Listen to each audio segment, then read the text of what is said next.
नमस्ते दोस्तों। आज की कहानी इस प्रकार है।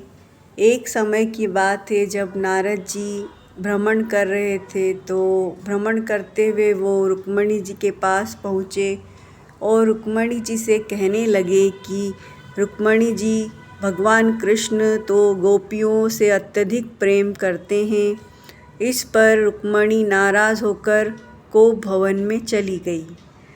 जब ये बात भगवान कृष्ण जी को पता चली तो कन्हैया ने कहा कि मैं इसे साबित करके रहूँगा कि गोपियों का मेरे प्रति अत्यधिक प्रेम है।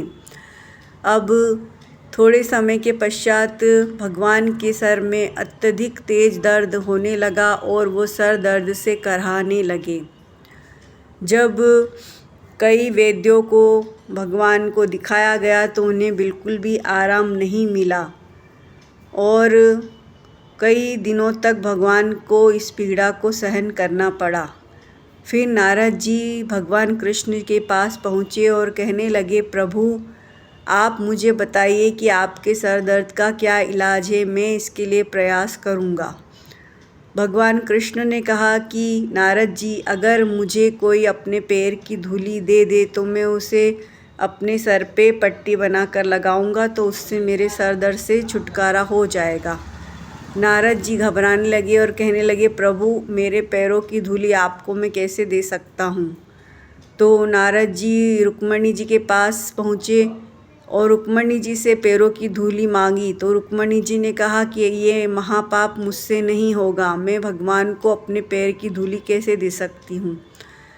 फिर भगवान नारद जी सत्यभामा जी के पास पहुँचे तो उन्होंने भी इसे मना कर दिया कि मैं अपने पैरों की धूली देकर पाप में नहीं पड़ूंगी। नारद जी कृष्ण जी के पास पहुँचे और कहने लगे, भगवान अब आप इसका उपाय बताएं। तो श्री कृष्ण कहने लगे कि आप तुरंत वृंदावन जाइए और वहाँ पे मेरे सर दर्द का इलाज लेकर आइए। नारद जी वृंदावन पहुँचे और वहाँ पर राधा और गोपियों से कहने लगे कि भगवान के सर में अत्यधिक दर्द है, अगर तुम अपने पैरों की धूली दो तो उन्हें कुछ आराम मिल सकता है।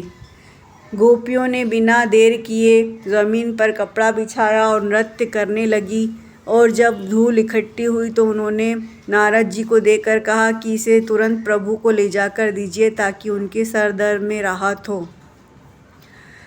जब नारद जी पैरों की धूली लेकर भगवान कृष्ण के पास पहुँचे तो उन्होंने अपने सर में पट्टी बांध ली और उससे उन्हें थोड़ी ही देर में राहत होने लगी।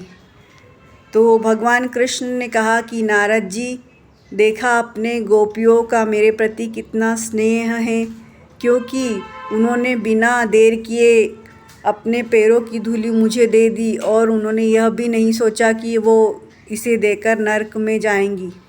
उनका प्रेम मेरे प्रति निश्चल और सरल है, इसलिए मैं गोपियों से अत्यधिक प्रेम करता हूँ।